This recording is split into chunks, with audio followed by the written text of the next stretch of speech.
Navy Diver Conversations, a video series where we connect the veteran community. Adrian Sutter is a former infantry section commander who served in the Australian military, in the Australian Army, and he's also a trailblazer CEO to Swiss Aid, a health promotion charity founded by combat veterans to build proactive mental health tools. Welcome. Yeah. Thanks for having me. Swiss Aid is who I am now. I know part of what we do is teach people how to rebuild their identity and away from explaining themselves as their job. But for me, I kind of go against that slightly because I live and breathe Swiss Aid almost every day. And that's came about. I started this charity because I lost a lot of mates to suicide. Obviously spent a lot of years in the army, and that was who I was beforehand. Got out, ran businesses for about 8 years, mostly in health, food and nutrition, and then... You served for how long? So I was full-time soldier for 6 years, and then a part-time soldier for another 6 years. Right.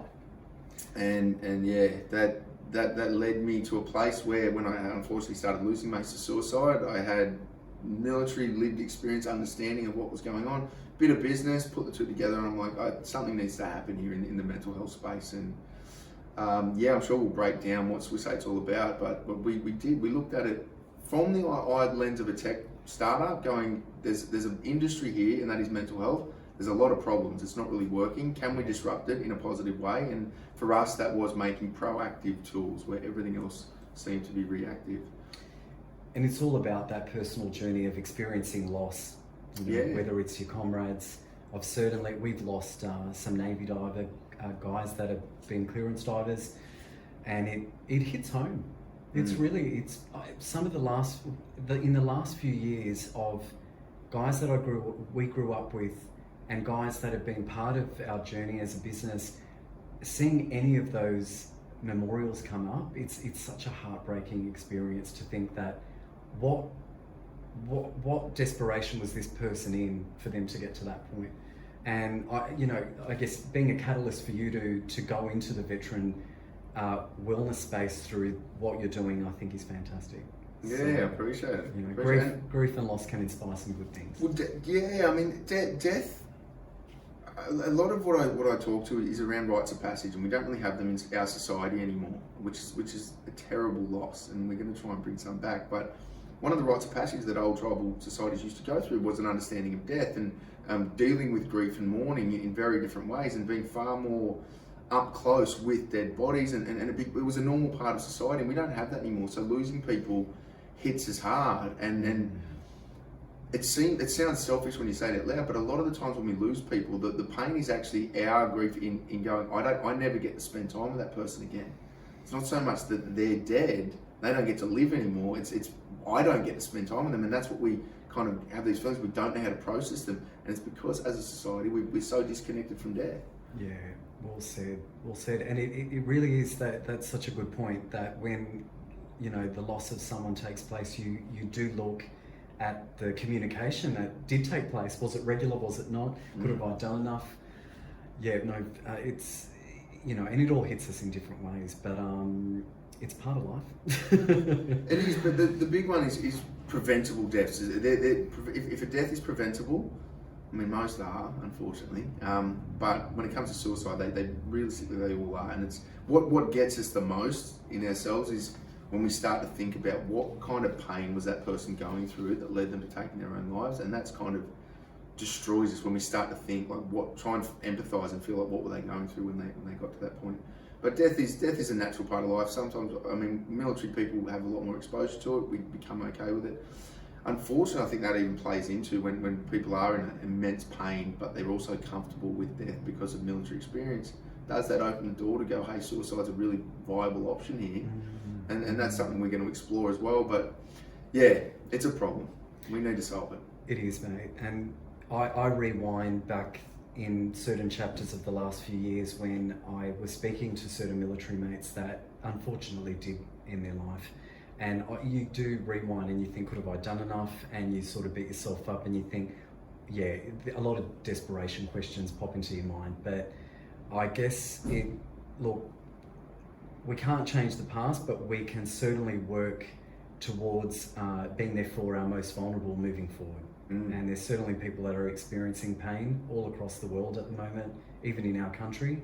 And I guess looking at the latest stats, which the Australian Government of Defence website have reported, there's 1,600 ADF members and veterans with service after 1985 who have died by suicide between 1997 and 2020. And the report also reveals that there's been 327 deaths by suicide since that last report. So we're almost looking at, 2,000 deaths since, what are we talking about, 97? The 80s, and 97, yeah. So that's post Q8, the second one. So realistically, if you look at that and go, what if the only real combat zones we're in is East Timor, a little bit in the Solis, and then at Middle East, Somalia's in there as well. Imagine putting any of those together and going, Australia lost 2,000 young men. Really, there's a couple of women in suicide stats, we know that, but war deaths have all been males in the last 20 years. So imagine if we turn the 42 odd guys that we've lost overseas in combat, and we made that 2,000. The country would be outraged. We wouldn't allow our government to send people to war anymore. Yet the same amount of people are dying with fairly understandable links to the fact that a lot of these suicides are or could have been stopped had military and DVA and defence intervened in different training and education.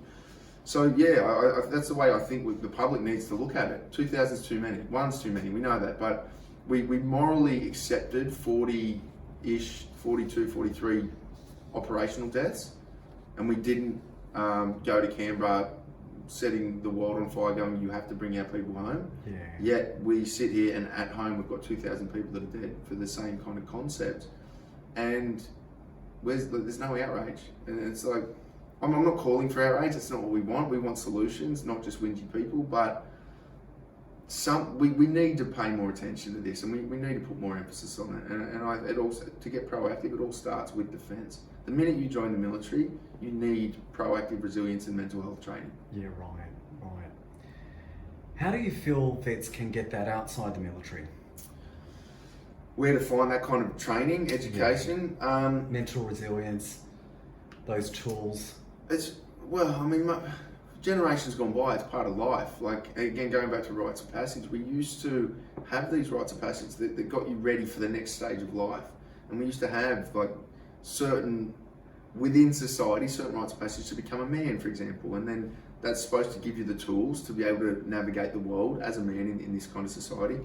We don't really have that anymore. And where to find it, outside of what Swiss Hate's doing, I don't just want to toot around, I want to go with the other ones doing the right thing, but it's hard to find anywhere else that's training people on effective mental resilience or proactive mental health training to become a fortified mind that can't get to a suicidal state.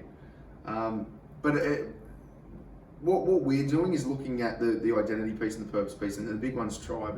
We've got to start developing networks of people and mates that become your first port of call when you're having dramas, or people that you trust, love, feel safe around.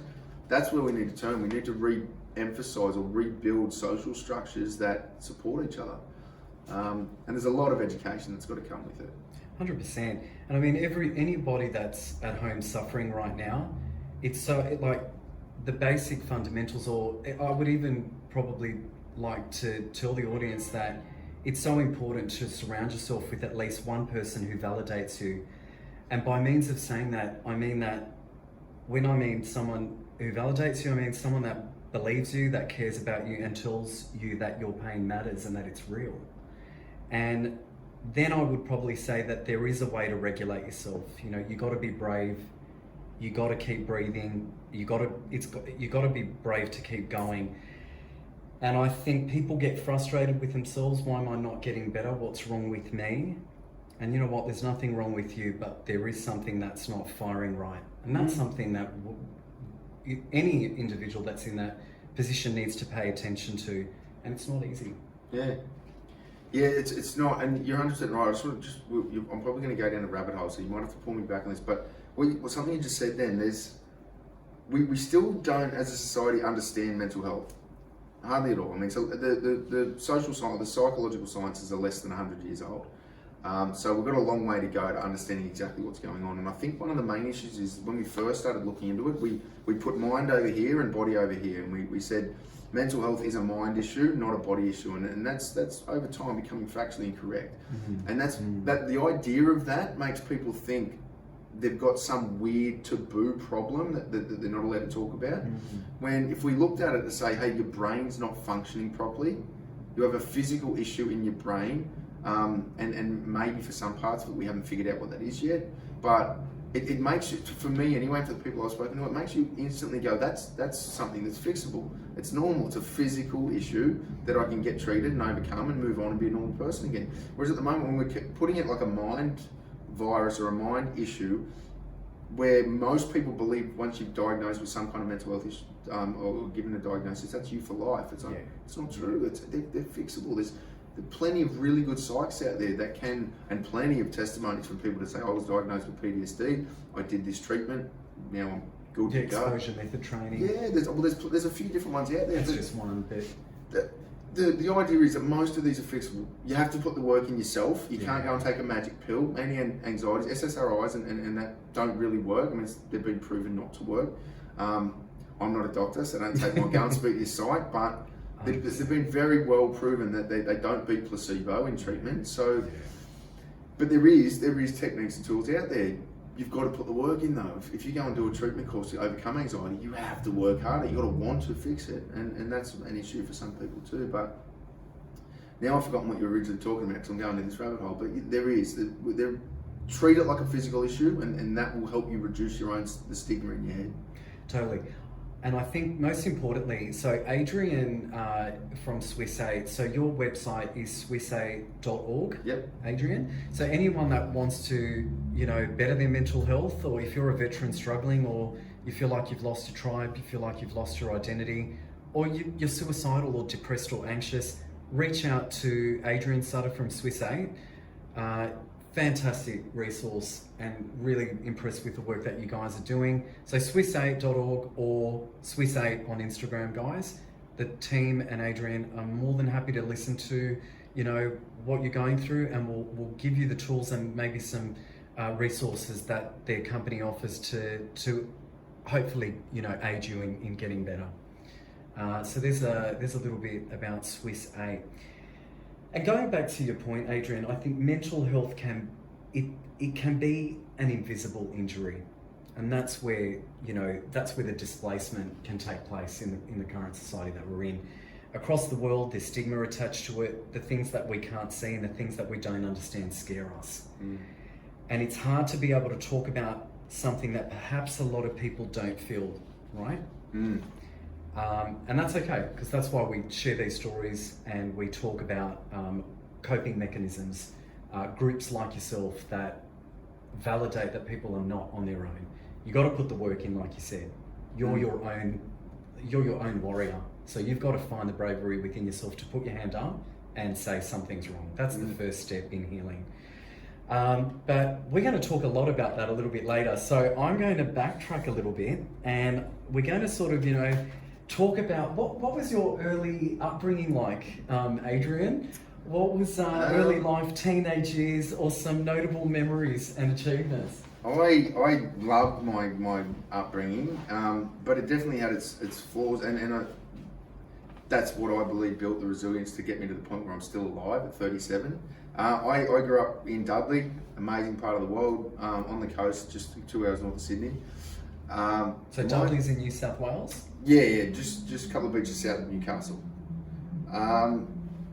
My parents were what you call middle class, so they were trying to keep up with the Joneses when they didn't have as much money as the neighbours, but made sure that as kids we didn't really want for anything. But my old man was Swiss, so he was coming from this old school European background and was raising us kind of that way. Like, I was raking leaves and mowing lawns at like the age of 5, which is, look, hated it when I was a kid, look back at it, fantastic, gave me good work ethic. Money. Well, exactly, yeah, that's right. And I guess the influential parts, my old man was a FIFO worker before FIFO was a coined term, but he was away a lot with work, doing what European men believed they had to do, and that is work 12 to 14 hours a day, 9 days a week to provide for a family, which they don't get to see enough, because that's the way society was training him at the time. But he wasn't around when I was young. He wasn't around a lot because he was away working, and that I looking back at it now, didn't realise this at the time, but developed in me this need for male approval. So I needed to be the biggest, hardest dude in the footy team so that I could get the approval of my peers, of coaches. Again, not noticing at the time, but I think that was because my old man was away a lot with work, and I didn't have someone at home with a masculine influence telling me that I was doing a good job. And over time, I grew up playing a lot of rugby. I've seen some of your rugby pics on social. We do aqua rugby now. This body doesn't really work on the rugby field anymore, but I played a lot when I was a kid. I actually got to the point, this is a good bit of a segue into where I went in life. Turned 18, finished school. It was either have a crack, there was a few warm openings for a potential pathway to professional rugby union, or there was the military. And I think there's a lot of young blokes that get to that point. It's like, I want to join something that builds an identity, and that is either a footy team or the cops or the fireys or the military or one of those. Unfortunately, the fourth or fifth one is a bikie gang, which is, they're the options for young dudes who want to prove themselves. Who doesn't want a bike and a leather jacket? Well, yeah, some people apparently. But that got me to growing up, and then I always wanted to join the military. I watched a lot of American movies and thought that was a glorified way to spend my youth as a soldier. I originally wanted to be in the Air Force, but then I was told I was too big to fit in fighter planes, so I spent 2 years travelling around Europe, drinking too much probably, having fun but learning a lot, and then came back and joined the army, and that's what got me to there. You got to let some steam off before joining the military. Well, you need to live a bit, otherwise you do, join the military too young, and it's like you're going from school into another institution. But the military is an amazing place to be for young people. It was for me back then anyway, 20 years ago. So the years before the military, what were you getting up to? You were travelling? And we got in our fair share of trouble. I don't recommend or even think this is a good idea, but I was getting in lots of fights when I was younger, and then again trying to validate that I was a tough dude, that I could handle myself as a man. Yeah, way too many. Both on and off the footy field, like more off than on. So what would provoke you? In a sports setting? No, on a footy field, any fights we got in a footy field, they were they're okay, they're warranted. I know footy's getting a little bit more conscious of head injuries these days, which is a good thing, and they're trying to outlaw punching, but that's all part of playing footy. It is a way for men, most football sports, American rugby union, rugby league, they're all developed kind of post the world wars to go, we've got all these young men that want to go out and they're a bee's dick away from primates, right? And they want to beat their chest and fight each other to prove dominance in the social hierarchy and validate themselves. Am I the biggest, toughest man in my community? And you got that from fighting Nazis or fighting the Germans in World War I or whatever it was going to be. But they needed to replicate that and get some kind of physical outlet, and that's what they invented footy, where you can go and run into each other and bash each other on the footy field. So it's highly likely that those sports are going to evolve to have some kind of fighting element to them. Now it's outlawed, but outside of footy, I was 17 to probably first 2 years I was in the army. I was every time we're out at pubs and clubs on weekends, it's fairly common that if someone looks at you the wrong way, young male egos with no life experience or strategy on how to be confident or confirm your identity without trying to physically outmuscle another person, we have no path forward other than I'm going to go over and I'm going to beat this dude in a physical fight. And that at the time seemed like a good idea. There's nothing good's going to come of it. Like at the time as a young boy, I'm like, chicks are going to love it, my mates are going to think I'm tough, and then you realise later on that no one really does. Within male groups, it is good to have one or two mates that can go to guns, so can hold their own. But looking back at it now, I look at young boys in pubs, and there isn't as much fighting, but there is still confrontations. I'm like, that's just young men that don't have the strategies to navigate life, ego, dominance, and hierarchical structures without beating their chest and throwing punches. So definitely don't recommend it to anyone. But I did far too much of it when I was young. And you know what, like growing up in Sydney, it's funny what perception of, drumming of the chest that we experience, or being in those environments where that can break out, whether you're out in the clubs or the bars. But I think growing up in Sydney, I didn't actually realise until I thought over this, and when I was looking back in my teenage years, but my two mates were correctional officers at Silverwater Jail. So when we would go out on the scene, not being, these guys were very stoic and very tough. So I look back and I think, thank God I had mates like that, because they could actually eye out or scout out some trouble that was coming my way, and they would actually deflect it. So it's quite fascinating to think what we all go through as we're finding our way as teenagers. But I'm sure there were a lot of fun nights, Adrian. Yeah, oh mate, there was plenty. I mean, we had a lot of fun without causing trouble too. But more often than not, as young kids, we didn't have the skill sets to navigate life any other way, so we were always in trouble. Look, you got to throw yourself in the deep end, cop a punch, throw a punch. Well, I mean, that's the positive, I guess. Walking away from it now, I learned a lot about myself by losing fights more than winning them. Yeah, right. And that was all part of it too. Built resilience, made me. I mean, would I be a 37-year-old now that still thinks throwing punches is a good idea? Had I not have done it when I was young and learned? But I think what you said about having your mates that can notice it, the more trained you are and the more skilled you are in A, observing body language, and then B, having confidence in your ability to win a fight regardless, actually makes you less likely to get in one.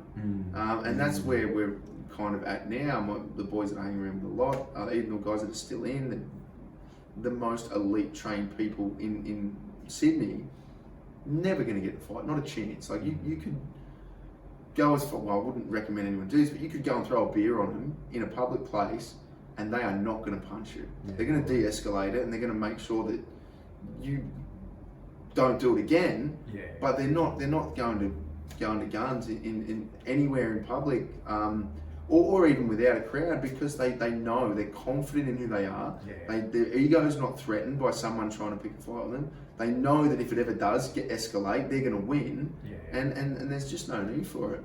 And I think there's a self-confidence and assurance that comes when you know yourself as a man or as an adult.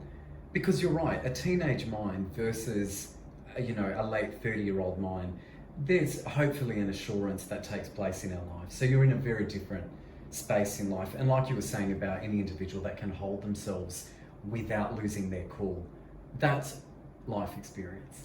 That should be the pedestal that we're putting to go. That's a role model for young boys. It's like 100%. These people who are.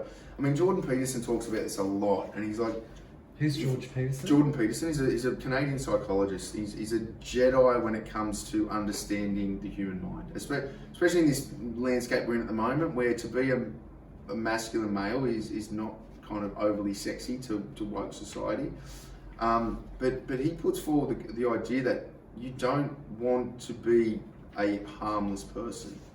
You want, well, hang on, let me not butcher this. You want to, the ideal male is someone who is absolutely violent and threatening, but has that completely under control, has the ability to release that at will, but has it under control enough that he is walking through life not a threat to anyone. And I think that's what we should be aspiring to have someone who has no skill set in defending himself and is a weak, internally unconfident kind of person. They are completely harmless. That is not the type of person we want to be aspiring to. We want killers who know how not to kill people, as in how to restrain themselves, they've got their emotions in check, they've got their physical dominance or presence in check. Yeah, right. And that is a safe society. I mean, if you want to use an American analogy, that's like the Texas of gun control, when everyone's got one, but they don't want to use them. Yeah, right. There is no threat. Whereas if one bad dude's got one and everyone else is unarmed, they're not unthreatening, safe people. They're harmless people. Yeah. Yeah, it's true. I mean, there lies the propensity of a kill trigger within all of us. Yeah. And it's really, and you're right. You don't want to be so far on the spectrum where you go through life and you're so defenseless that there's no coping mechanisms, or there's no ways of being able to navigate trouble or something coming at you. So that's a great way of looking at it. It's the ancient I'm going to assume this is Chinese, but it's like you'd rather be a warrior in a garden than a gardener in a war, and that kind of follows through with all of this. You want to be the person who is absolutely confident in who you are, not the person. I mean, fear, as we've seen from the media, this is a whole other can of worms, but fear is the biggest trigger for people doing stupid shit, especially violence. Most people will initiate violence out of fear, and that's the problem. If you have no confidence in yourself and you have no training in fighting or in whatever aspect of life you're in, you are going to walk around afraid almost always, and that's A, a catalyst for huge mental health issues, but B, going to be a trigger. If you're afraid of everything and you think everything's a threat, the first person who comes even close to you, you're going to respond in violence because you think you need to defend yourself. Whereas a hyper violent male that's got that under control doesn't see anyone as a threat and therefore is not going to initiate violence upon anyone, unless he's a psychopath or sociopath. You don't want them anyway. So no. You've just reminded me, there is, can you just pass me my phone for a sec? Speaking of Chinese characters, I just, bear with me. This sort of goes off what you were saying about how fear and warrior can fit within the same sphere, and I'll just quickly find it. In 2020, where a whisper from Wuhan revealing itself to be the coronavirus, it's arguably the greatest crisis of our lifetime, right? And yet the Chinese word for crisis is made up of two characters. The first character being danger, followed immediately by opportunity. Now, we've all seen the danger in COVID, but we believe the greater conversation is around opportunity, how a crisis forces us to respond to build resilience and create and reimagine a completely different future. They're very wise people, the Chinese, especially the ancient Chinese, and crisis is essentially chaos. So within chaos, you should be looking for opportunities, because chaos is anyone who's unprepared is going to be a mess, and that's where opportunity lies. And people with altruistic people with good hearts, the opportunity is, here's my opportunity to help a bunch of people going through some kind of chaos, I can help bring order. Then people who are more self-interest inclined are, here's chaos, here's a bunch of disorder, where can I profit, where can I benefit for myself from that? And unfortunately, I won't get too conspiratorial, but we saw a lot of that through COVID. We saw a lot of personal benefit gaining. Not as much. I would have liked to see more post 9/11 style, here's the opportunity to bring people together post 9/11, I wasn't there obviously, but all reports out of New York, that is the strongest that tribe or that community has ever been. And then we just didn't see that with COVID. How so? Well, from the reports I saw were, when you have a crisis where they weren't prepared for it, obviously, and everything is in chaos, there is that fundamental evolved trait within us to go, my tribe is under attack, we need to come together. And from what I heard, New Yorkers were like a shield wall after 9/11. They came together, they were looking out for each other, they had the highest levels of respect for police and firefighters. And when you look at this 20 years on, cops in New York are like, you wouldn't do that. There's not enough money in the world to sign up and become a New York cop next. Everyone hates you. So yeah, that was the feeling that people talked about post 9/11 New York, was it brought everyone together.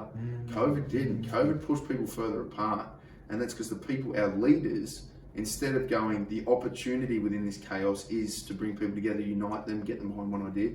We had these senior global leaders going, I see opportunity and profit here, and we turned straight to Fauci's and pharmaceutical companies going, let's make as much money off this chaotic situation as possible, cause more separation, isolation and disconnection within societies around the world. And we saw how all that played out, you know, with, it was a very turbulent few years, to say the least. It was, and I think it's relevant here because it's put what we learned over the last 5 years about veterans in identity, purpose and tribal connection being a key to healthy, happy lives. Through COVID, the entire world experienced, well, the entire Western world, I haven't got a lot of data and understanding of what happened in other countries, but England, Canada, Australia, most Western countries essentially went through what it's like to become a veteran, to leave the military overnight with no transition training. It was like, my life was this, I had a career path, I had everything that I was doing. I understood how the world worked, and then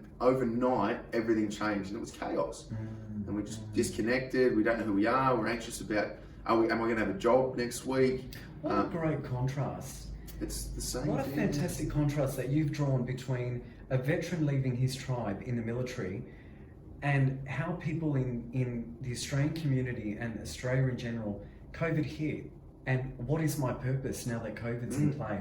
That is such a fantastic contrast, because that plays into displacement and loss of identity. Absolutely. And I can guarantee you that there was many mental health went through the roof as a result of COVID. Yep. Suicides went through the roof, but I never really drew that contrast. So that sort of gives the audience a bit of an understanding as to how a veteran would feel coming out of the military displaced, and how an ordinary civilian felt being completely displaced by COVID. Absolutely, it was. I mean, that shameless plug. That's why we just rebranded the app and opened it up to the public. Like, we had this thing that we built for veterans. Recalibrate. Oh, Recalibrate, sorry. Yeah, Recalibrate with an 8 on the end, obviously. It's got to fit the branding. Very but good. yeah, we look, no, it's a blue. So we've got different products, same logo of the 8, but different colour. But yeah, I mean, that was a big part of the why. It was we looked at these issues that veterans were facing. All of the research that we're doing showed majority, there was less than 6% of the people in our study had post-traumatic stress, self-reported as their reason for anxiety, depression and suicidal ideation. All of it was tribe, routine, identity and purpose. And we're like, all right, these aren't military, these are human problems. And they're accelerated because of no rite of passage or no transitional education as you leave the military. And so when COVID hit, I'm like, these same problems are going to be faced by our entire country over the next few years. And now we're seeing it, and we're like, we've kind of been doing this for 4 years. We need to get this tool out for everyone. Yeah, brilliant. Because it is, they're human problems that we're facing. And if you don't know who you are, where you're going in life, and you've got no security around those ideas, you're in a pickle. You can fall through the cracks. Yeah, absolutely. So just to highlight, so Swiss 8 was designed to help veterans within the veteran health space. But Adrian has developed a product called Recalibrate. And Recalibrate, guys, is open for any individual, not just veterans. Yes. Okay. So, in a nutshell, I'll keep this short. So, Swiss 8, the charity, it's a health promotion charity whose financial purpose, we raise money, and where does that go? It goes to making sure that veterans get free access to our mental health courses and the app. And they're now both branded the Recalibrate Workshop and the Recalibrate app.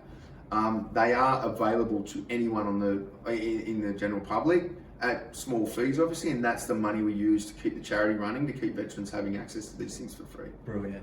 So even if you're non-veteran and you want to better your mental health, Recalibrate's for you? Recalibrate app, and then if you really, I mean, the workshop at the moment, it's a one-day one. We are working on a 2-week kind of immersive course, but right now there's a 1-day workshop and the app. The app will benefit your life massively just by downloading it, but if you really want to learn the why behind a lot of the pieces of the app, come do the 1-day course and you'll walk away there knowing who you are, where you're heading, what your purpose in life is, what your habits need to be, and then you've got the app to kind of keep you accountable to getting there. And how can people tune into this 1-day course? When is it happening? So right now we're running for 2023. We've got on the 20th of February, we're running one solely for veterans. Off the back of that, on the Swiss8.org website, in the Recalibrate nav point, they're not there today. In 3 weeks there will be, running at least once a month. Recalibrate workshops, all in Sydney at the moment. We're looking at doing them up the coast through Queensland, but we are going to develop webinar online portals for people who aren't in Sydney. Great. So all that information can be read on Swiss8.org. Swiss8.org. Swiss8 with the number 8. Yeah. Okay, now we talked about pre-military days. What was the inspiration or influence that led you to joining the military? Again, like a childhood of thinking there's this romantic aspect of going and fighting wars and being part of history. I think the big sexy draw card is my young male mind wanted to give myself to something bigger, wanted to be part of something bigger than myself, and ideally, a lot of what I see is propaganda now, but the messaging was still pretty much on point. It's like you can protect, defend, look after the entire country. Me, an 18, 19-year-old undeveloped idiot, can be part of this thing that is self-sacrificing to help everyone else. And that's a pretty, again, like romantic, that's a pretty sexy kind of thing that I wanted to jump at. Is that true? I mean, that's another story for later. Am I actually doing that in the military? Yes, in ways. I think there's a long way to go. Like, we can make things better, but I don't think getting young people to go and die in wars in the middle of a desert in a country we'd never really heard of before is the right way to go about developing young men. But that was the sexy part, and being part of history was very attractive as well. Because I love reading history, and I'm like, how do you become, in this day and age, how do you become part of the teams that develop the direction of humanity's future? Again, looking back at it now, did we do that as soldiers? Probably not, but it felt like I was part of it at the time, and that's what drew me into it when I was younger. That's awesome. And was there any family members that were within the veteran world? No, well, my old man was Swiss. He was at uni, so the Swiss have to do 2 years national service still. Mandatory. It's amazing. I wish Australia would bring that in. I think it'd be fantastic for our young men and women to not go to war, but to experience military culture. I think it's a fantastic idea. And Greece does it too. There's parts of Europe that are mandatory. I mean, European countries, Australia's got a very, very short history, and European countries have been at war since the dawn of time. That's humanity. We just like killing each other. But unfortunately, but they still have, especially the smaller countries, a lot of national service. So my granddad did, I don't know, probably his 2 years as an artillery. Don't know if he's an officer. I didn't really know that much about it. What he did, but he was in the Swiss Army for a couple of years. Outside of that, no, I had no family pushing me to become part of the Sutter family military lineage. I just wanted to go. Good for you. Do you recall your first days in service and what it felt like? Yes. First days, walking off the bus in Kapuka. With your backpacks. Oh, actually, I can't remember what I had on, what I was wearing, but yeah, we got. It's a massive culture shock, which it should be. I mean, that's fantastic. You don't want to go jump on the bus in Newcastle or Sydney and then rock up in Kapuka and everything's just hunky-dory. It's the same as life at home. Like, that's not what it's supposed to be. It was a rapid, instant culture shock, getting yelled at as you get off the bus. They teach you how to march in formation instantly. The minute you get there, they're teaching you how to march. Then they give you a new uniform. I mean, this is what I talked to rites of passage. It was, they give you a couple of lines, a few paragraphs, which is your contract to the country. It's essentially telling you a big who am I statement. They're rebuilding your identity, giving you new sets of values, giving you a new routine. You're up at 6 every day, you're working till 10 at night. And I loved it. There was definitely times through Kapuka and basic training at Singleton that I was like, I don't know if I can be fucked doing this for the rest of my life. Getting yelled at by people, but then you learn pretty quickly that's the training element, and then you go to do your job. It's very different, but I loved it, mate. It was a culture shock, but it was good. Oh man, you got burly guys screaming you black and blue, trying to break you down. I mean, what were some of the techniques that they used to really ride you guys? What they when it was 2006, I was there. It was, I mean, yelling was enough most of the time. Getting right in your face and giving you a good scream like all the time when you do stuff wrong, when you fuck up. It's. I think there's better ways to train people, but I think for a military environment and a job like that, it's absolutely necessary. And I think a little bit of hazing, like that's you're not allowed to say that, Elliot. I think it's absolutely essential for. You don't want to be traumatising dudes who go on and carry that baggage with them for the rest of their life, but you definitely want some kind of initiation rituals to go, I've overcome a bit of pain to now fit in with this group. I mean, that locks that tribe in tight if you've all gone through the same shit. 100%. And I'd love to see a structured hazing program brought back in.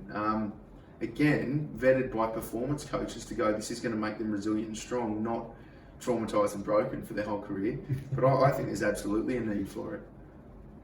What other than yelling, I mean, it was standing still is the most underappreciated torture technique ever. Like, and they weren't doing it to torture us, but going on parade for a few hours at a time and teaching people how not to let the blood drain or pool in your feet and you end up passing out and just falling over. That's a good punishment for people. Like, there's no physical beating of people anymore at military training establishments, which is good. But just saying, all right, you guys all fucked up, go and stand on parade for 2 hours. that's a fairly scary punishment. You very quickly learn, like, I do not want to do that. But we're doing that all the time in the hallways at Kapuka and stuff like that. And yeah, right. you look back at it and you go, you're not going to brag about it. But you're like, I can tolerate standing still for 6 hours or 4 hours or whatever it's going to be. Which is kind of, it does, it makes you feel confident in your ability to overcome stresses. Some of my army mates, they were telling me some of the mischief of deprivation that some of the young comrades had to go through when they were putting them on course or through course. And I think the conversation was along the lines of they were basically like, over the course of a few days, they weren't able to eat anything, or they ate enough to make them sustainable through the course. But they would set them up in such a way that where they would put like bogus like food displays on, so the guys would absolutely lose their minds thinking, oh my God, this is for us. And it wasn't. It was pure mind. They were just mind bogging them the whole time. And I just, I remember one of my mate Robbie's mates was telling me, through the depths of finally coming to the end of those few days, he was ready to break, but there was something in him that was just, the warrior was ready to go. It's like, I'm not giving up, no matter what they're throwing at me, no matter how they're testing me. Again, that going through hardship is essential to finding out who you are. Yeah. And that's where resilience building starts. It's like, if I have no idea what my body's capable of, then I can't forge resilience. And the only way to know that for sure is to put yourself through suffering. And the special forces units are amazing at this, but to a lesser extent, infantry units still do for basic training. I'm not sure if they still do it these days. I mean, it's a very different army to the one I joined. Every generation will say that. The Vietnam guys think we was all weak and soft, and that'll trickle down. But they do definitely still do a bit of sleep deprivation, or they did for sleep deprivation over 3 days, so 2 nights. The first night, I think we got about an hour. This is after we've been out bush for a week or so. The final exercise to culminate your training. And then you get about an hour in these last couple of days. The first night that you know it's going to be sleep day, you get maybe half an hour to an hour, depending on your instructor, whether or not. Some people get none the first night. We had a bit of a lazy one, so we get between the boys. Again, this is kind of tribe building. Between the boys, we get one of them on lookout, not from an enemy, but for our instructors, and then the rest of us would take turns going to sleep, 15-minute naps and stuff like that. But outside of that, Overwatch. Yeah, it was, yeah. And then the second night, no one gets to sleep. And then on the third day, you're wrecked, but you learn a lot about yourself. Like I've just done 2 nights, 2 full days where I've watched the sun go down and then come up again and go down and come up again. I haven't been to sleep, been digging a hole the whole time or going out doing patrols. That we still had food, we still had ration packs and enough food. Like, you lose a lot of weight in that week, but still enough food to keep you functioning. If you call ration packs food, I don't know. But yeah, the biggest thing, everyone just keeps the blood going. Yeah.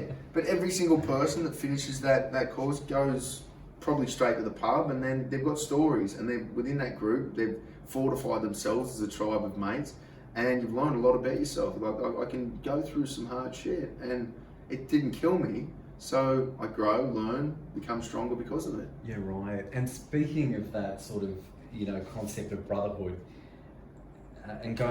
Sebastian Junger, the author, he sort of nails this on the head when he talks about the definition of self-sacrifice is ever more prevalent in the tight bond between comrades and soldiers fighting war.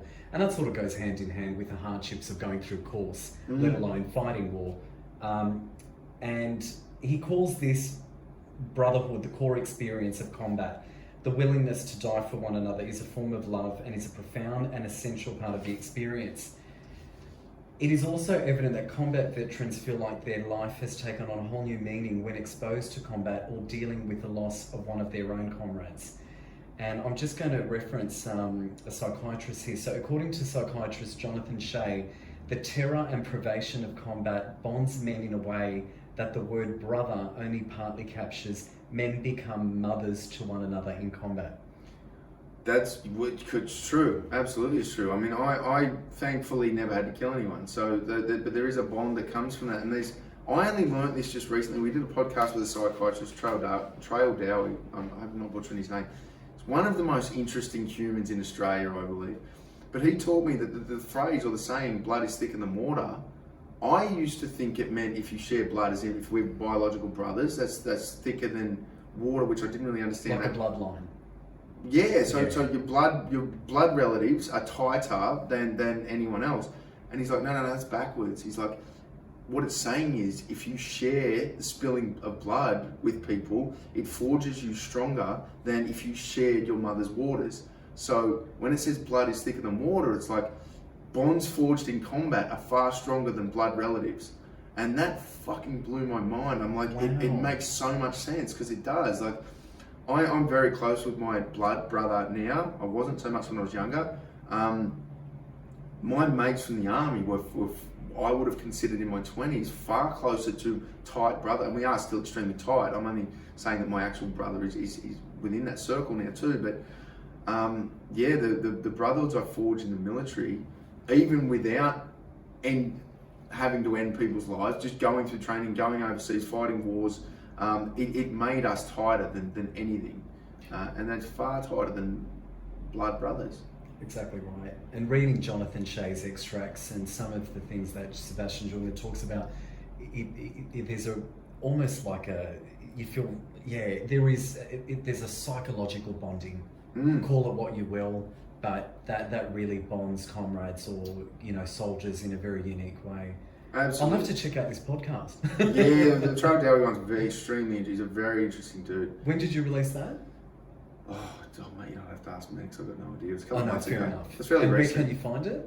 Again, good question. I think they used to all be on the Swiss 8 website, but ISS is its own thing, so I'm not sure if Mix has taken them off yet or not. But Instructions Sold Separately was the podcast, and it's on YouTube. Okay, cool. So did you? So you didn't serve any wars? Yeah, I fought in Afghanistan, but what I'm saying, just in reference to that, when they talk about spilling blood makes your relationship thicker than the people who shared water, I just want to make it very clear, I'm not saying I got in gunfights and killed a bunch of people with mates and that made us really tight. I never was, luckily, thankfully, when I was younger I wanted to get in a gunfight and have to shoot people. Right. And now I look back and I'm like, that never came up in the role that I was doing. I never had face-to-face. I was in a mortar unit most of the time, and we had to drop bombs a couple of times. As far as I know, they didn't kill anyone. But again, I look back at it and go, that's a blessing that I don't have to carry that around with me for the rest of my life. Some of my mates had to, they did, and a lot of them are very okay with it because we're very well trained. But some of them, it causes dramas. Oh, some of them are broken. Yeah, and have been. I mean, I'm very cautious of the word broken because broken definitely needs to imply fixable. And a couple of my good mates had to kill people in situations that was essential, but they wore that for about 5 years, nearly destroyed them, 5 to 10. I mean, they're going to wear it forever. Yeah. But about 10 years later, they got the treatment required, and they're now fully functional, healthy, happy people. Right. It definitely breaks your brain. It's not a natural thing to end lives, and even talking about it, I mean, that's going back to the Kapuka question. One of the big reality checks for me was when I joined the army, I had to verbalise it. Like, do you know what the infantry soldiers do? And you recite the role of the infantry is to kill or capture people. And as a 19, 20-year-old kid, when I was saying, my job is to kill or capture people, as soon as I tried to say the word kill, I struggled to get it out. My brain doesn't know how to process this. And then over the amazing kind of retraining or brainwashing program that Defence puts you through, by the end of it, it's like I'm more than ready if I need to, not craving it like a psycho, but if I have to kill someone, I'm very comfortable and open, okay to do it. And it goes back to your point before where we talked about there's the propensity of that kill trigger in all of us. But do we use it in an everyday, setting of fear? No. Yeah.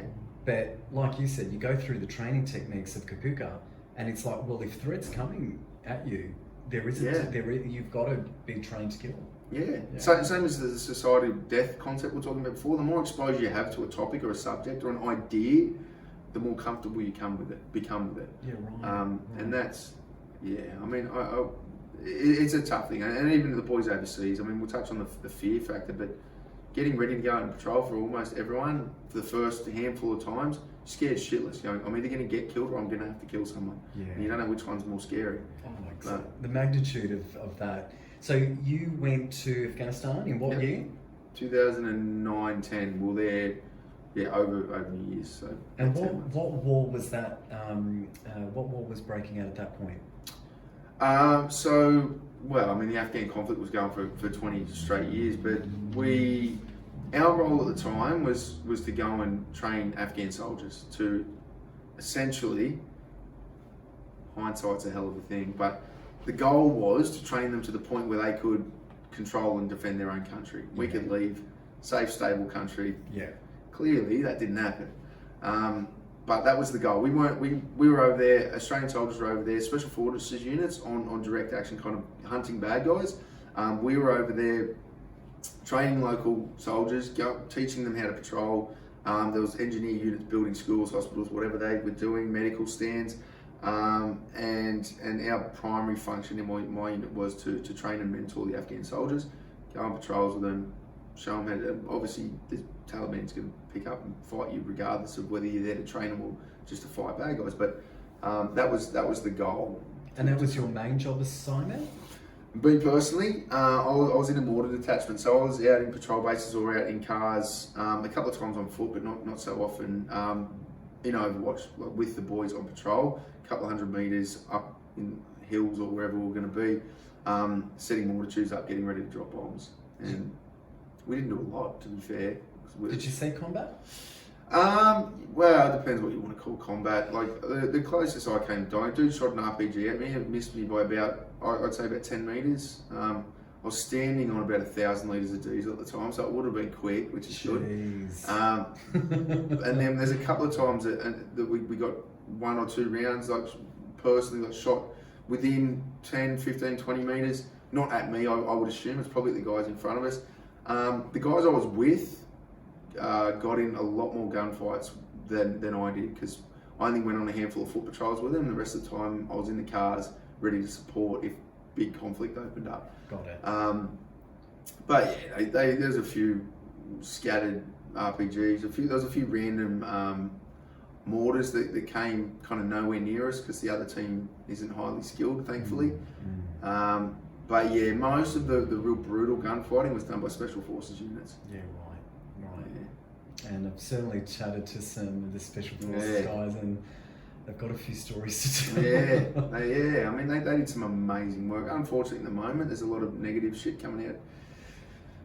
I mean, I won't get into that. That's from units that I didn't belong to. But those guys did an amazing job. And I challenge anyone who questions it to put yourself psychologically in the position of an 18 to 26-year-old child who's been trained by their government to go and fight the scariest people on the planet, and go, show me how you would have done it better. Yeah. So I think without delving too deep into it, is that you're taking facts outside of its context, and that's what's creating this misinterpretation. Absolutely. 100% of it, maybe not, but for the most part, taking things out of its context is what's created this unbalanced view that has leaked out into the media, has leaked out into, Australians all having a view about it now. So I think everything does need to be respected for the context that it was done in. Absolutely. And just to round it out from the mental health perspective, there's no such thing. Like, none of these guys are psychopaths. Maybe their brains changed slightly for going over there 5, 6, 7, 8, up to 12 times, but none of them are psychopaths. The journalists and the general public, I think, that have the biggest issue are the ones that watch enough movies to think all soldiers are fearless robots of death. And that is not the case. There is not a single Australian soldier, I don't care how bravado or how tough their image needs to be or what they've become, no one on their first patrol in Afghanistan is not scared shitless. You're just not, because the instinctive, like the biological response to an idea of I'm going to walk out there and get in a gunfight, or I'm going to get blown up by mine, is you are scared shitless. And these guys go out there anyway. And it's like, to send out someone who has no fear, that's not a really glorious or honourable thing, because it's like they're just doing their day-to-day. That's not true for soldiers. Soldiers are always, in my experience, always fearful, but they control it, and they've been taught to control it, and they use techniques to control it, and then they put on the persona of, I am the baddest motherfucker in the valley, which you have to do. Of course you do. You need to talk yourself up to get the confidence to go out and do it. But and again, just to challenge any journalist to go, put yourself in a position where you are scared shitless of doing something and go and do it anyway. and then you can understand what kind of psych up you need to give yourself to go and be a soldier, time and time and time again overseas, walking out and getting in gunfights. Well said.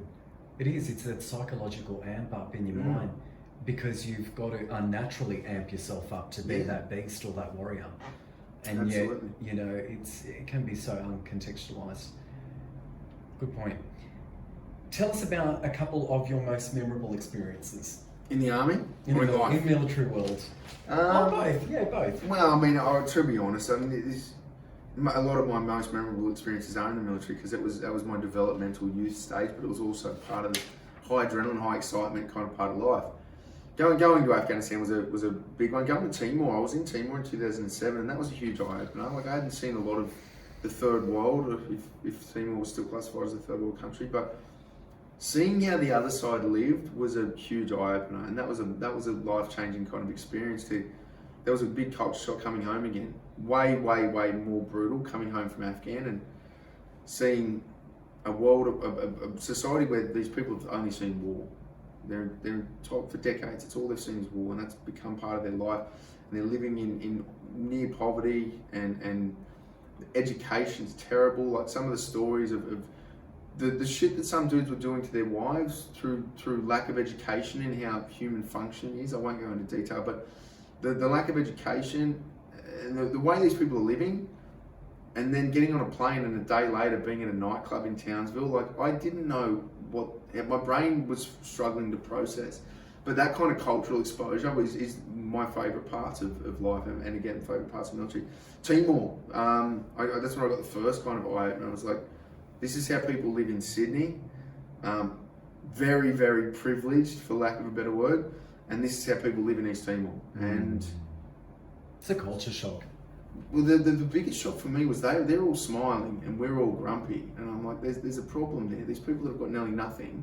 And they're content with the nothing. Happy. Yeah. Well, that led me to part of this tribal story as well. Like, they've still got very tight family tribal communities. There's a lot more effort required to get basic Maslow's hierarchy, like the basic needs of food, shelter, just keeping food, water, and a roof over your head keeps you busy. So, and you've got this tight society around you, and you're content by daily satisfaction of going, have I got food? Have I got a roof over my head? Have I got water? Yes, I'm okay for today. I'm good. I'm happy. Whereas we get that shit too easy in the West, and it's like, give me some more challenges, and we don't get them, and then we go, all right, give me something to whinge about then. That will become the conflict I need in my life. But yeah, back to answer your question, going overseas to these countries is amazing. Highlights in the traditional sense, like, I was lucky. I went away 3 or 4 times with Army and Defence Rugby.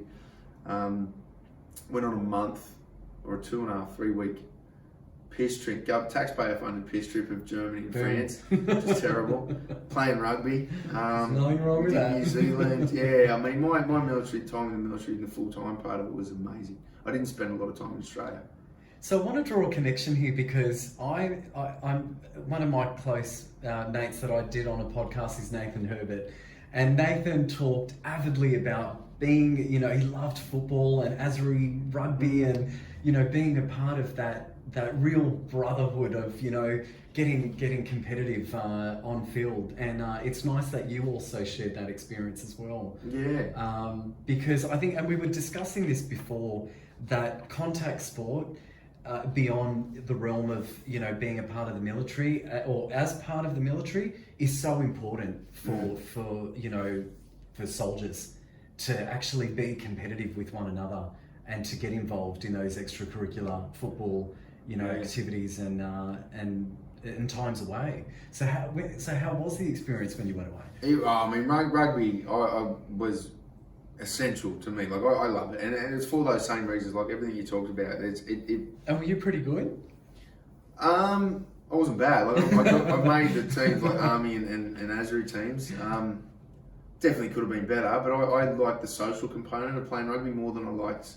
Well, I mean, I love playing and I love going to the pub after it. I hate training. Yeah, right. So that's what was my decision point as an 18-year-old. Do I go and try and pursue professional rugby, or do I join the Army? I'm like, I love playing every weekend, but I hate, with a passion, rugby training. Yeah. Love fitness. Love going to the gym and staying fit. Yeah. I hate running rugby drills. It drives me. So that part of it I didn't enjoy, but the idea of playing rugby every week or weekend or whatever we were doing, and being able to physically test yourself as a guerrilla against other dudes is fantastic. And again, it's essential that we need to keep. If you want to build, this is why they built football codes after the wars. It's like, if you want to have a population of men who are ready to go and put their life on the line and physically, potentially in hand-to-hand combat, kill our opponents or our enemies, you've got to keep those skill sets fresh. You've got to keep that hunger to want to be the biggest gorilla. You've got to keep that alive in your society and in your community, because and this is, I'll swing back, this is a big problem with what the media is doing to our mission or our vision of what our defence force is and what our soldiers are, is that we're telling the country that we don't want that. We don't value brute force and guerrillas anymore in our society. But at the same time, our country's still going to war. It's like, who's going to fight them? Yeah. Who's going to fight in these wars that our country is condoning or sending us to, if we don't keep this guerrilla mindset in some of our physical protection kind of forces or our physical protection people? And rugby's a great way to do that. You get 15 aside once a week. You're beating your chest and bashing each other, and you're all mates at the end of it, which is amazing too. That's why Army versus Navy, always the best games. I wanted to kill those guys. Mate, like one of Tatey, he's a mate, right? He's a Navy player. I had a broken rib. I broke my rib playing for against Air Force 3 days before. Yeah, right. And so I was playing this game against Navy with what's it called? Pain, like, I couldn't feel it. They just made it numb. Yeah, right. So you were injured, but you still soldiered. Well, we had to, because I played number 8, and the other dude who played number 8 as well. We both broke the same. I don't know if it's the same rib. We both broke a rib in the Air Force game. Yeah. So there was no one else that was going to play, and there's not a chance we're going to let someone else play against Navy. That's the blood feud every year. And look at the pride that's built up in that. Oh, I love it. That says a lot, Adrian.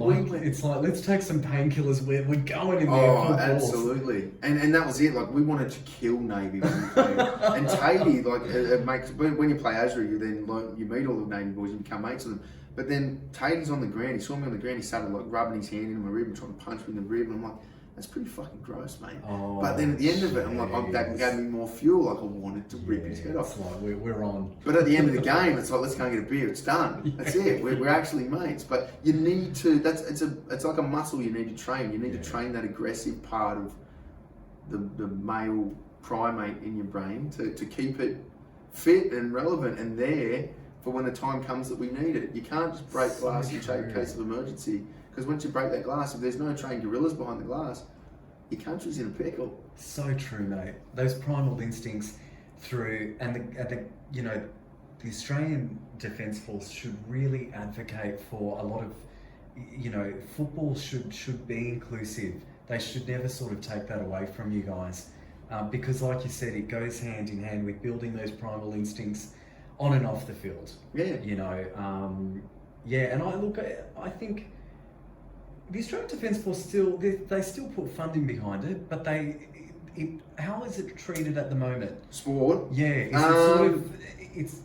I'm not in it, so I'm not too tight on that, but I do still go and play Army Rugby Old Boys every year down in Canberra, and the national comp with Army, Air Force, Navy is still going, still alive and strong.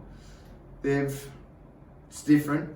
They've tried, this is all the management and the coaching, it's different every year. It moved to a far more professional sport mindset where they were kind of taking you away, probably the way that society wants it to be. No more government funded piss trips. We're going away to be high performing athletes. Oh, got it. And I'm like, I wouldn't have enjoyed that. Yeah, right. That's far more training. I don't like training. I like bashing people on the footy field and then having a beer and socialising. Exactly. That's how people regulate. So the sports side of it's still alive and strong in defence. Yeah. Whether or not it's the same as it used to be, I don't know. I've just tightened it up a bit too much. So tell me, did you feel pressure or stress in these remote locations, and how do you stay calm under pressure? As in overseas, stress and pressure? Oh, absolutely. Like I was talking, first few weeks overseas it was high stress because nervous. It's all fear based. It's fear, and what do we fear? We fear what we don't know, and we were very unsure of what we're up against, who was over there, and what was kind of going on at the start. After a few weeks, you get very comfortable and you understand what the process day to day is going to be, and that reduces stress a lot. Then you get a couple of mates get blown up and someone dies or someone loses a limb or whatever, and then that all comes back. It's like, whoa, maybe I was getting a little bit complacent, a little bit too comfortable. Yeah, right. Maybe I need that stress response to be, and that is the anxiety bell curve. It's like a little bit of anxiety, a little bit of stress gets us to peak performance. Yeah. You go over that and it becomes crippling and we can't function properly. So, or you get not enough of it and you're complacent. And so that was the ebb and flow. It's like over there at the start, too much stress and anxiety. It's like we were hyper alert. Then you're like, all right, I understand how it works. It's safer than I thought. Comes down, someone gets blown up or dies, and you're like, oh fuck, I was getting complacent. You go again. So yeah, and how we cope with it. This is 24-year-old me. Had almost no coping mechanisms or strategies for regulating heartbeat, emotional control, none. They gave us what now would be called box breathing. They gave us this basic breathing technique before we left to go to Afghan, and I never used it over there, but I use it almost every day now. It's amazing, it works. And what's it called? Well, I mean, they've got the guys from SEAL Fit coined the term box breathing, and it's essentially deliberate in breath for anywhere between 6 and 8 seconds, or if you're starting out and you get 4 seconds in, hold for 4, out for 4, hold for 4, and that's what. So you're following the pattern of a box. It's 4 seconds in, hold for 4, 4 seconds out, hold for 4. Continue that for a few minutes, and you do get to a point where your body calms down. You're oxygenating your body. Well, you're reducing your you're moving your parasympathetic. Sorry, you going into a sympathetic nervous system, a state of sympathetic nervous system. So your fight or flight response will kick in, and that will get your heart rate up. All the blood essentially runs to your hands and feet. So you're gonna run away or you're gonna fight your way out of this. And your ability to think well or critically think is fairly diminished, and that's why this box breathing technique gets you back to a point where you're not completely in a rest or digest kind of state, but you've got enough cognitive ability to make serious decisions, and it's amazing. Like to watch it. Power of the breath. Yeah, it is. I mean, that is literally, breath controls life, and that's not just we need oxygen to live.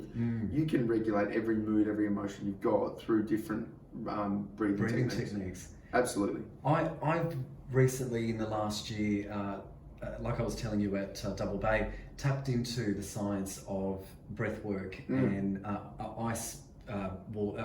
cold water exposure. Yeah.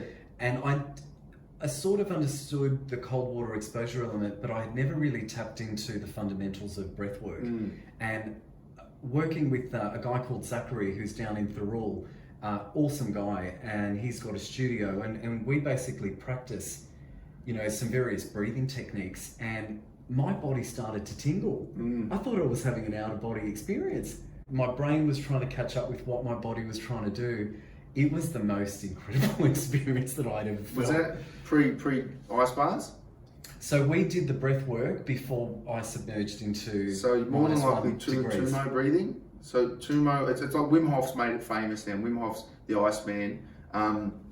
More than likely, I'm assuming it's a big deep breath in, and you're holding high volume of air and doing almost hyperventilating. So it's like to a degree.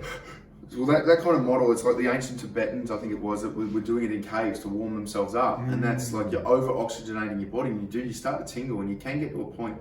I stupidly was listening to Wim Hof in this audio book, or might have been a podcast, about 5 to 6 years ago, while I'm driving, and I'm like, I'm going to give this a go. And I started driving down the freeway, and at the end of it, he's like, whatever you do, don't try this while you're driving the car. I'm like, oh, fucking late, mate. Like, that's too late. But you can they've done experiments on him now, Wim Hof, and they've shown that he can switch on his immune system at will by controlling his breath. And we're going to get, I don't want to pretend I can see the future, but we are going to get to a point where people can understand you turn on anything in your body, you can control it and have conscious control over it by regulating your breath.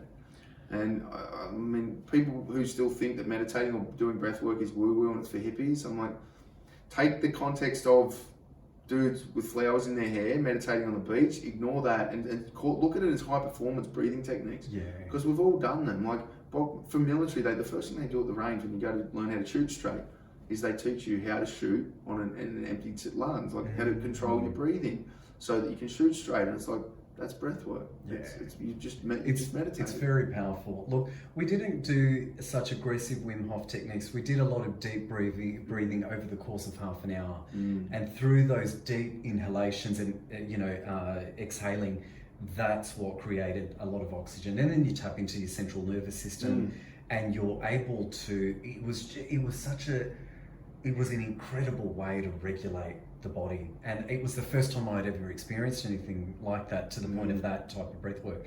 So going back to your box breathing technique, that's where my sort of mind got drawn to, as far as training soldiers to sort of embrace a technique like that.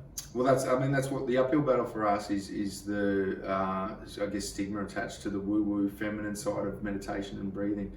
And all we need to do is remind them that they're instructors at boot camp. Essentially, we're teaching breathing techniques to get them to shoot straight.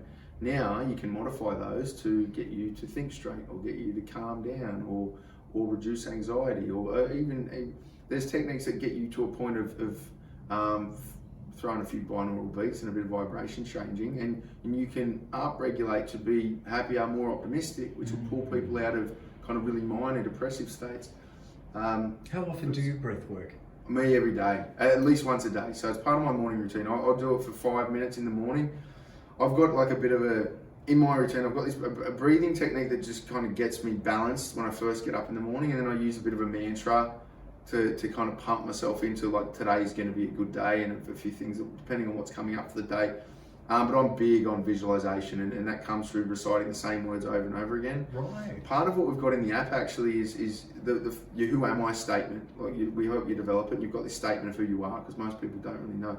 And I kind of say to people, if you don't have a mantra that you want to run through in the morning, spend 5 minutes, set a timer, just sit there with your eyes closed, or if you have to read it for the first few days, read who am I, and then you say it over and over, like what are my values, who am I, what is my purpose in life, and this is who I am. And you say it to yourself over and over and over again. It's cementing it in your mind to go, I am now confident that I know who I am based off these words. There's a few studies out there that talk to mantras and how repeating the words over, positive reinforcement of words over and over in your mind will bring them into reality.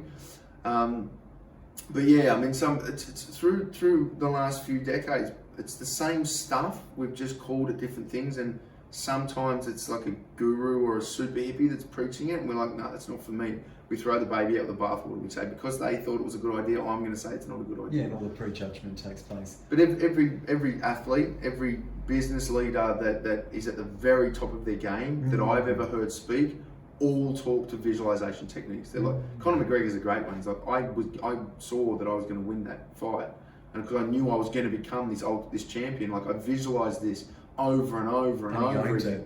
And it's like, I don't believe in the idea that just because you visualize it, it's going to come true. But I think if you don't visualize it, the chances of it coming true are far, far lower.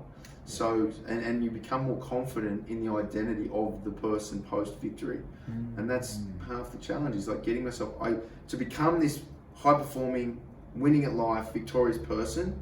First person I've got to convince is me. Once I believe it's real, every decision and action you make in life will be moving towards that end goal, end purpose. And so visualization and meditation definitely works. And with that, the way I do it is it's a breathwork technique with a bit of a mantra in the morning. And then anytime through the day, like if I didn't have to today, which was good. Like normally if I go on a podcast, I'm going to be in front of a camera. I do need to do some kind of emotional regulation, so I don't have this instant stress response that turns my brain off and makes no words. Which can happen. It's only natural. Almost every, like even on podcasts that we do, where we've got guests on, me and Max should be the comfortable ones. As soon as the camera goes on and the lights turn on, your brain goes fight or flee. Don't talk, because this is you're vulnerable. You're out of your comfort zone. This must be a threat. Yeah, got it. And so your brain's like, no, cortisol is filling it up, and you're like, cool, I can't talk or think, but I can get sweaty and I can run real fast and I can throw punches. But the monkey's in our mind. Exactly. Well, that's a prime of mind, absolutely. Well, I'm glad that didn't happen today. Yeah.